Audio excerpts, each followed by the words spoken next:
Hello everyone, I welcome all of you on the best edu hub. 15 day series का ये 10वां day है। हम लोग आज करेंगे साउथ एशिया। ठीक है, आपका जो कंटेम्प्रेरी वर्ल्ड पॉलिटिक्स है उसमें एक इंपॉर्टेंट चैप्टर है साउथ एशिया। क्या समझते हो साउथ एशिया? सी, एशिया का अलग अलग पार्ट हमने किया, central Asia, like south Asia, south east Asia.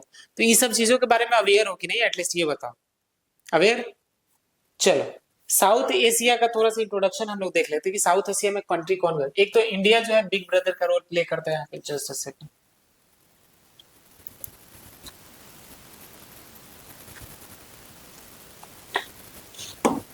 India plays role like a big brother. ठीक है, सबसे बड़ा कंट्री है इंडिया यहाँ पे।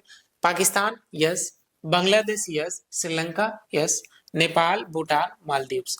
मतलब जब ये इंडिया का मैप बनाओगे ना, तो इंडिया और इसके आसपास के जो जो भी कंट्री है, बांग्लादेश, श्रीलंका, पाकिस्तान, ठीक है, यहाँ पे आपका आ जाएगा, नेपाल आ जाएगा, ठीक है, म्यांमार आ जाएगा, sorry not Myanmar, this is Bhutan.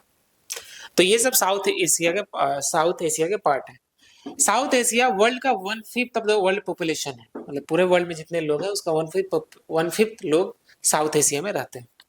ठीक है, इसकी कुछ पॉजिटिव बातें भी है, निगेटिव बातें भी है। दोनों रियलिटी का दो पहलू देखने की कोशिश करें। चलो, पहला कंट्री आता है पाकिस्तान। पाकिस्तान को इंडिपेंडेंस मिला 1947 में, हमारे साथ ही इंडिया से काम होकर ये देश बना। इनिशियली एक डेमोक्रेसी कंट्री था, जैसे डेमोक्रेटिक कंट्री था, 1947 के बाद वहां डेमोक्रेटिक बना। बट ग्रेजुअली क्या होगा कि ये एक्सपीरियंस करेगा अलग अलग टाइप का मिलिट्री कूप। मतलब वहां तख्ता पलट होगा, सेना का तख्ता पलट करेगा। 1958 में देखने को मिलेगा, 1977 में, 1999 में परवेज मुशर्रफ का भी एक इंपॉर्टेंट कूप देखने को मिलेगा। यहाँ पे इस्लामिक फंडामेंटलिज्म ग्रोथ करेगा धीरे धीरे। Fundamentalism is related to conservative thinking like that, और टेररिज्म।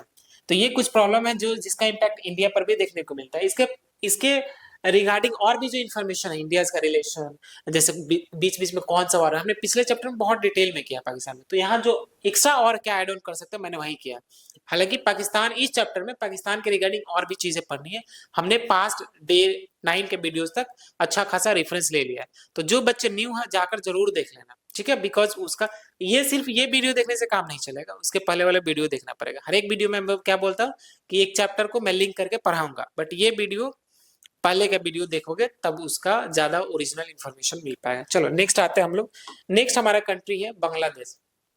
बांग्लादेश का भी हमने अच्छा खासा देख लिया। 1971 जो वॉर हुआ था, जिससे बांग्लादेश को फ्रीडम मिला, बांग्लादेश लिबरेशन मूवमेंट जो चला था, ठीक है, इंडिया ने कैसे सहयोग करा, क्या शिमला एग्रीमेंट क्या था, सारी चीजें हमने करी है पास्ट में।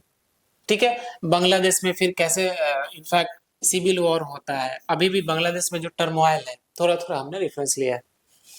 Next your country is Nepal. Nepal के बारे में हमने डिटेल में नहीं किया था, तो हम यहाँ पे करेंगे। नेपाल में शुरू initially it will have monarchial system, वहां राजा होंगे, अब्सोल्यूट मोनार्की होगा। बट इन 1990 ये मोनार्की कॉन्स्टिट्यूशनल मोनार्की में तब्दील हो जाएगा। मतलब देर वहां मोनार्की होगा, ठीक है, बट कॉन्स्टिट्यूशनल मोनार्की वहां पे होगा। ठीक है, अब देखो 2006 में एंड ऑफ एक मास प्रोटेस्ट होगा और मोनार्कियल रूल खत्म कर दिया जाएगा। इन 2006 मास एक प्रोटेस्ट होगा बहुत बड़े लेवल नेपाल पे, और वहां प्रेसिडेंट मोनार्कियल रूल खत्म होगा। ठीक है, 2008 में डिक्लेयर कर दिया जाएगा कि Nepal is a democratic Republic. Democratic means जहां लोगों का अल्टीमेट शासन है, and it is a republic.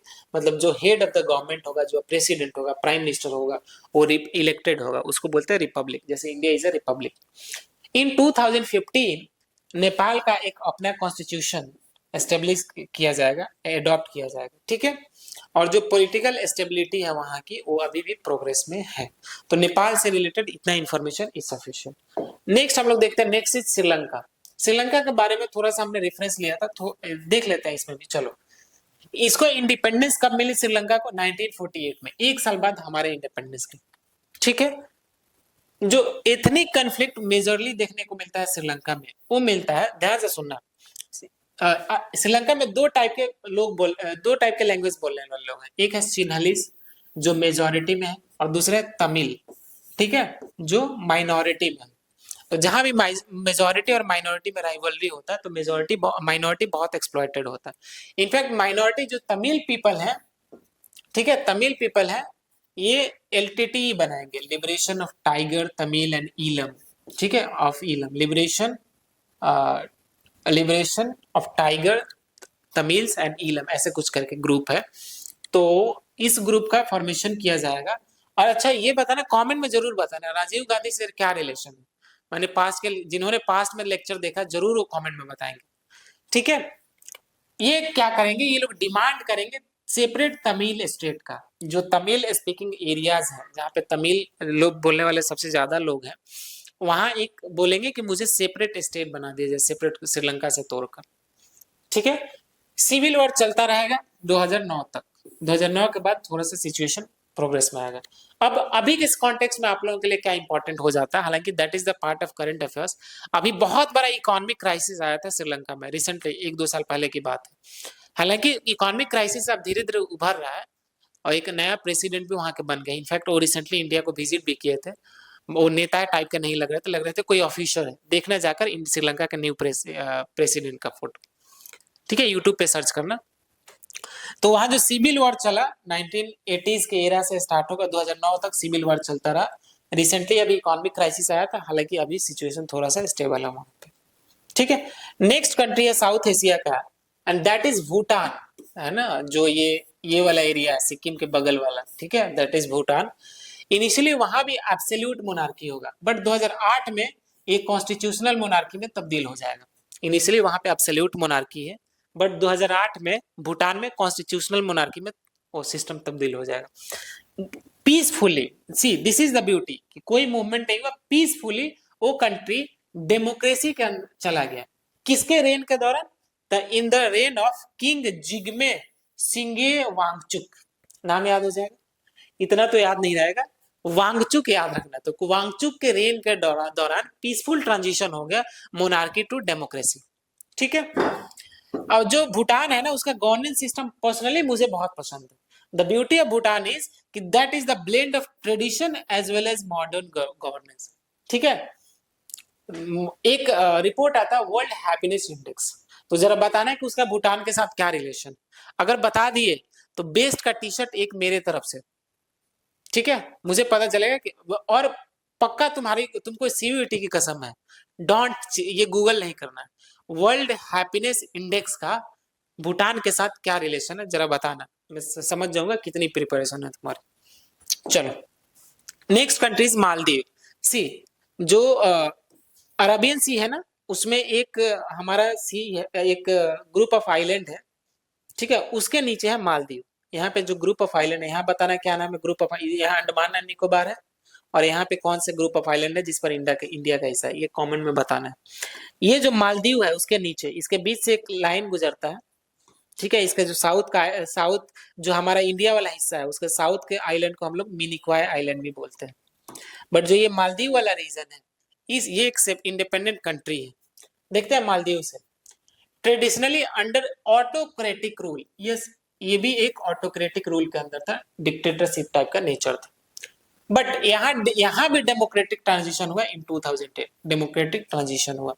But periodically यहाँ भी इनस्टेबिलिटी देखने को मिलता है in the form of coups and clamp down on opposition, opposition को बहुत कमजोर कर देना। बीच बीच में यहाँ भी इनस्टेबिलिटी देखने को मिलता है।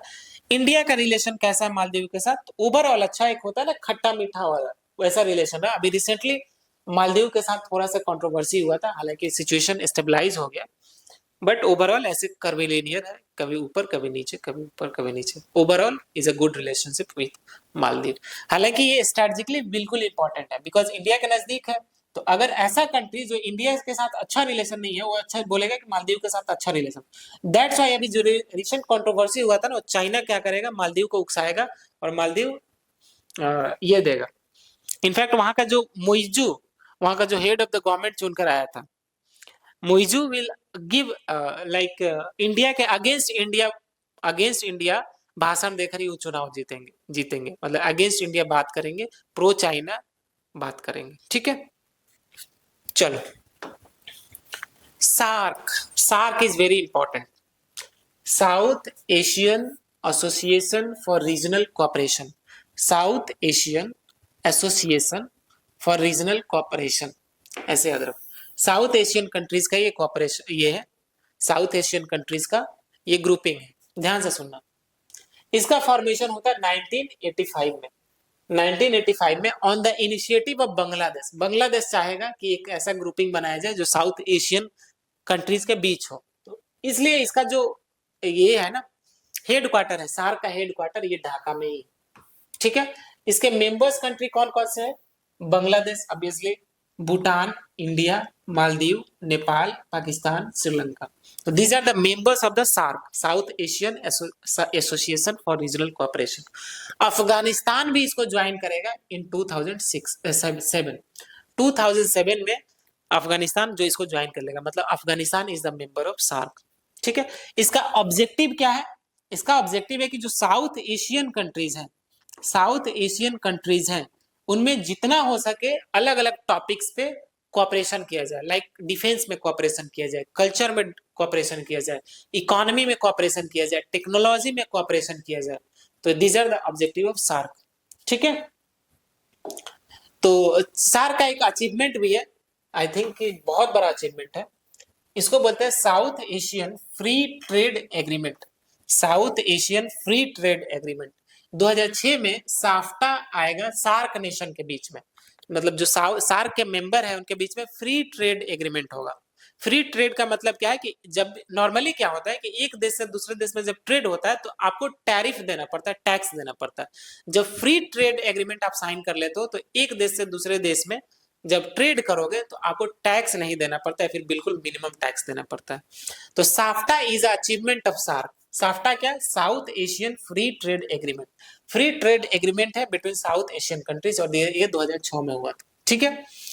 अभी इतना ही आप लोगों को जानना है, बट एक मैं आप लोगों को चीज बता दूं कि एक अल्टरनेटिव टू सार्क इमर्ज हुआ है, उसको बोलते हैं बीमस्टेक। बीमस्टेक, ठीक है। बीमस्टेक को आपको गूगल करना है और इस पर नोट्स बनाना है। This is just an alternative, एक अल्टरनेटिव के तौर पे इमर्ज हो रहा है, बट सार्क मेनली इस चैप्टर में इंपॉर्टेंट एरिया है, ठीक है। अभी टाइम बहुत कम है आपके एग्जाम का, आपको अभी सीबीटी मोड में टेस्ट बहुत ज्यादा लगाना है, ठीक है। सीबीटी मोड से आप अवेयर हो जाओ ताकि एग्जाम में गलतियां ना करो। डिस्क्रिप्शन में सारा इंफॉर्मेशन है, वहां से सीबीटी मोड में टेस्ट ज्वाइन कर सकते हैं। अगर कोई डाउट है तो डिस्क्रिप्शन में ही सब कुछ डिटेल है, वहां से आप कॉन्टेक्ट कर सकते हैं। चलो, बेस्ट ऑफ लक और जी जान लगा दो लास्ट मोमेंट पे।